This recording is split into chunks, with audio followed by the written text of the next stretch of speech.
Meta just dropped their newest Ray-Ban smart glasses, and let me tell you, the internet is buzzing. People are calling them the most practical, most wearable device Meta has ever made. But beyond all the hype, beyond the slick marketing, are these glasses actually ready for developers to start building on? Or are they still just a really cool, high-tech fashion statement? That's what we're going to break down today. Let's get into it. First off, what's actually new with this model? Well, it's a huge leap from the first generation, which was basically just a camera on your face. This time, Meta has packed in some serious upgrades. The biggest headline feature is the integration of Meta AI. You can now use voice commands to interact with the glasses. Ask questions, send messages, and control features hands-free. This isn't just a gimmick. It's a fundamental shift in how you interact with the device. But that's not all. They've also added live streaming directly to Instagram and Facebook. Imagine sharing your point of view completely hands-free with your followers. For content creators, this is a potential game-changer. No more fumbling with your phone or a bulky camera rig. You just tap a button on your glasses, and you're live. They've also included audio transcription, which could be incredibly useful for creators, journalists, or anyone who needs to take notes on the go. Under the hood, Meta has given these glasses a serious performance boost. They're running on a faster chip, which makes everything from taking photos to using the AI feel much snappier. The camera has been upgraded to a solid 12 megapixels, a big improvement from the previous 5 megapixels, meaning your photos and videos will look much crisper and more detailed. The microphone clarity has also been improved, which is crucial for both voice commands and for recording clean audio for your videos. And somehow, it managed to pack all of this technology into a design that still looks and feels like a classic pair of Ray-Bans. They're lightweight, stylish. And don't scream, I'm wearing a computer on my face. Now, here's where things get really interesting for us tech enthusiasts and developers. While the consumer features are cool, what's happening behind the scenes is even more exciting. Meta has quietly opened up early access to developer tools and APIs. This is a massive step. It means developers can finally start getting their hands dirty and building custom experiences for the glasses. We're talking about the ability to integrate AR and voice control features into third-party applications. Think about it. Developers can start creating mini AR experiences. These aren't the full-blown immersive worlds you might see in a sci-fi movie. Not yet, anyway. Instead, they're subtle, useful digital overlays on the real world. This could manifest as audio prompts that guide you through a new city, or context-aware interactions where the glasses recognize an object and give you information about it. It's the very beginning of a new platform. This move signals that Meta isn't just selling a gadget. They're trying to build a foundation for a wearable AI ecosystem. They're turning these glasses from a passive recording device into an active, interactive platform. It's a subtle but profound shift in their strategy, and it shows they're thinking long-term about where this technology is headed. So, how do these new Meta glasses stack up against the competition?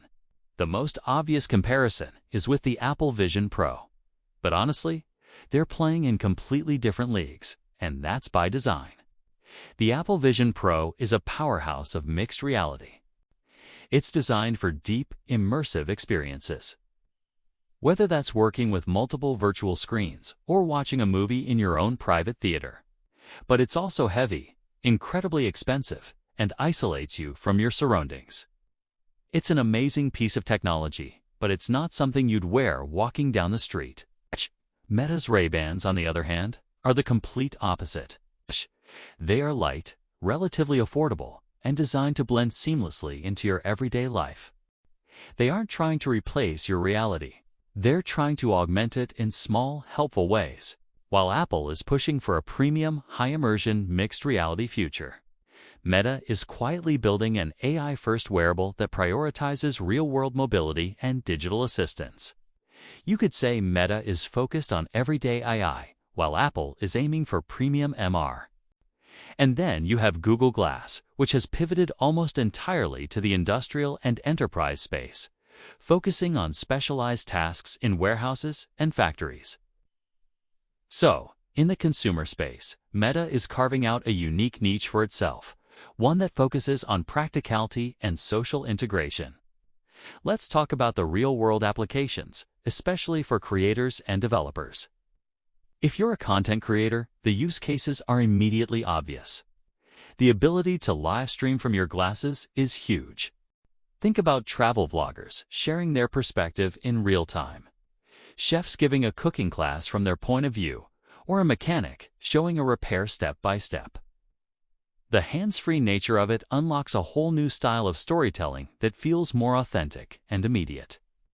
For developers, the potential is a bit more abstract right now, but it's incredibly exciting. The new tools could open a wave of AR-enabled applications. Imagine creating an app that provides real-time accessibility information for visually impaired users, or a productivity tool that lets you dictate code comments directly into your eye without ever touching your keyboard. Picture getting your notifications read aloud to you discreetly while you're in a meeting, or using the camera for real-time scene analysis while you're working on a project.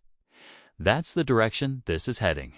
It's about creating small, context-aware micro-apps that make your daily life a little bit easier and a little bit smarter. We're at the very beginning, but the potential for a new category of software is right there. So, what is Meta's long game here? It's definitely not just about selling a few pairs of smart glasses. These glasses are a stepping stone, a bridge to a full-fledged AR future. Each new version, each new software update is another piece of the puzzle. Meta is methodically building an integrated platform. They're merging their powerful AI assistant, the massive social graph of Instagram and Facebook, and their long-term vision for the metaverse into a single, cohesive, wearable hub. They're training users to become comfortable with wearing technology on their faces. They're getting developers interested in building for this new form factor. And they're recollecting invaluable data on how people interact with AI and augmented information in the real world. So, to answer the question from the beginning, are they developer ready? Not completely. Not in the way your smartphone is. The tools are still in early access, and the capabilities are limited. But they are closer than any other consumer wearable has ever been to becoming a true developer platform. They represent the most significant step yet towards a future where computing is ambient, integrated, and always available. In the end, Meta's new smart glasses might not replace your phone just yet, but they could fundamentally change how you use it. They offload a lot of the quick in-and-out tasks from your phone to your face, making you more present and less tethered to a screen in your hand. It's a fascinating step forward in personal computing. Thank you so much for watching this breakdown. If you're into deep dives on the latest tech, be sure to subscribe for more videos just like this. And I really want to know what you think, so drop a comment below. Would you wear these every day? Is this the future, or just another fad? Now let's discuss. Thanks again, and I'll see you in the next one.